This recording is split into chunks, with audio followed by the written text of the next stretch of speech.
بسم اللہ الرحمن الرحیم۔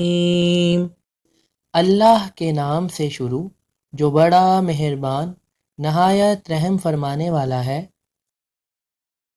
السلام علیکم، امید ہے آپ اور آپ کی فیملی خیریت سے ہوں گے۔ کیا آپ نے آج درود شریف پڑھا؟ اللہم صلی علی سیدنا محمد وآلہ وصحبہ وسلم۔ پچھلی ویڈیو میں ہم نے غسل کے طریقے اور غسل کے فرائض کے بارے میں بات کی۔ آج ہم غسل کے دوران احتیاط کیے جانے والے مسائل پر بات کریں گے۔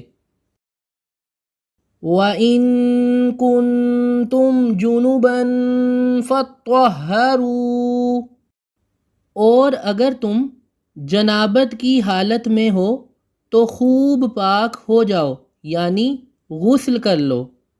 یہ آیت پارہ نمبر 6 سورہ المائدہ سے لی گئی ہے، جس کی آیت نمبر 6 ہے۔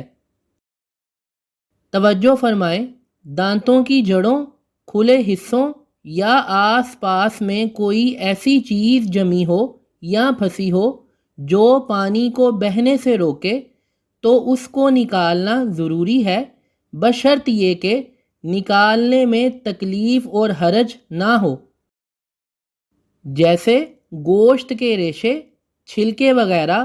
اور اگر نکالنے میں تکلیف اور حرج ہو، جیسے بہت پان کھانے سے دانتوں کی جڑوں میں چونا جم جاتا ہے یا دانتوں میں پلاک جم جاتا ہے جن کے چھیلنے سے دانتوں یا مسوڑھوں کی تکلیف کا ڈر ہے، تو یہ معاف ہے۔ سر کے بال گندھے یعنی چوٹی بنائی ہوئی نہ ہو تو ہر بال پر جڑ سے نوک تک پانی بہانا ضروری ہے، اور اگر گندھے ہوں تو مرد پر فرض ہے کہ ان کو کھول کر جڑ سے نوک تک پانی بہائے، اور عورت پر صرف جڑ تر کر لینا ضروری ہے، کھولنا ضروری نہیں۔ ہاں، اگر چوٹی اتنی سخت گوندھی ہوئی ہو یعنی باندھی ہوئی ہو کہ کھولے بغیر جڑیں تر نہیں ہوں گی تو کھولنا ضروری ہے۔ کانوں میں بالی، ناک میں نتھ وغیرہ اور دیگر زیورات پہننے کے لیے کروائے گئے سوراخ میں بھی پانی پہنچانا ضروری ہے، اسی لیے پہنے گئے زیور کو حرکت دی جائے تاکہ سوراخ میں پانی پہنچ جائے۔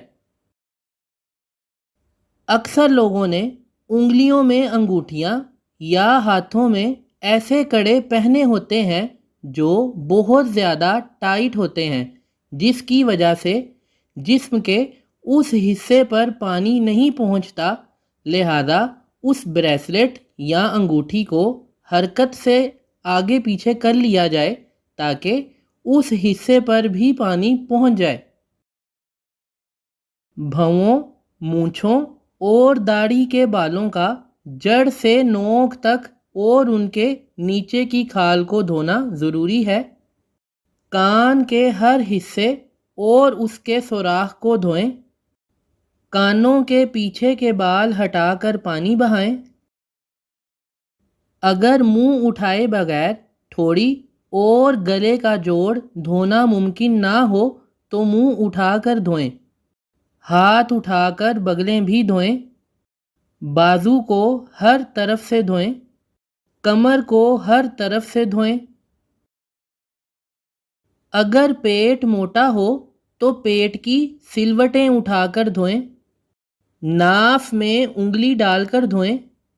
جسم کے ہر رونگٹے پر خوب اچھی طرح پانی بہائیں۔ جب بیٹھ کر نہائیں تو ران اور پنڈلی کا جوڑ بھی دھوئیں۔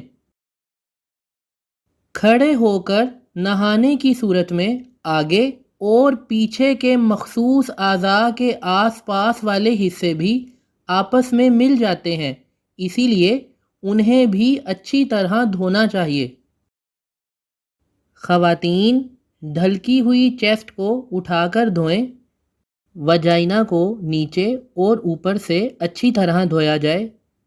بال میں گرہ پڑ جائے تو گرہ کھول کر اس پر پانی بہانا ضروری نہیں۔ کسی زخم پر پٹی وغیرہ بندھی ہو کہ اگر پٹی کو کھولا جائے تو تکلیف یا حرج ہوگا، یا جسم کے کسی حصے پر مرض یا درد کی وجہ سے پانی بہانا تکلیف کا باعث بنے تو اس پورے عضو پر مسح کریں، اور نہ ہو سکے تو پٹی پر مسح کرنا کافی ہے۔ اور پٹی کی جہاں تک ضرورت ہے صرف وہاں تک باندھی جائے، ورنہ صرف مسح کافی نہیں ہوگا۔ زکام یا آنکھوں میں درد وغیرہ ہو اور یہ مکمل معلوم ہو کہ سر پر پانی ڈالنے سے مرض میں زیادتی اور امراض پیدا ہو جائیں گے تو کلی کریں، ناک میں پانی ڈالیں اور گردن سے نہانا شروع کر لیں، اور سر کے ہر حصے پر گیلا ہاتھ پھیر لیں، غسل ہو جائے گا۔ ہاں، صحت کے بعد سر دھو لیں، غسل دوبارہ کرنے کی ضرورت نہیں ہے۔ یہ سب مسائل فتاوی رضویہ کی جلد نمبر 1 صفحہ نمبر 220 سے 255 تک لیے گئے ہیں۔ یہ سب مسائل آپ کو سکھانے اور آپ کی معلومات میں اضافے کے لیے بتائے جاتے ہیں۔ برائے مہربانی اپنے عزیز و اقارب اور حلقہ احباب میں بھی یہ ویڈیو شیئر کریں تاکہ آپ سے منسلک سب افراد فائدہ حاصل کر سکیں۔ اگر آپ کوئی سوال کرنا چاہتے ہیں یا اسلامی مسائل کے بارے میں رہنمائی چاہتے ہیں تو ضرور رابطہ کریں۔ اللہ پاک آپ پر ہمیشہ مہربانیاں فرمائے، آمین ثم آمین۔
برائے مہربانی حوصلہ افزائی کے لیے سبسکرائب ضرور کر دیں۔ جزاک اللہ خیرہ۔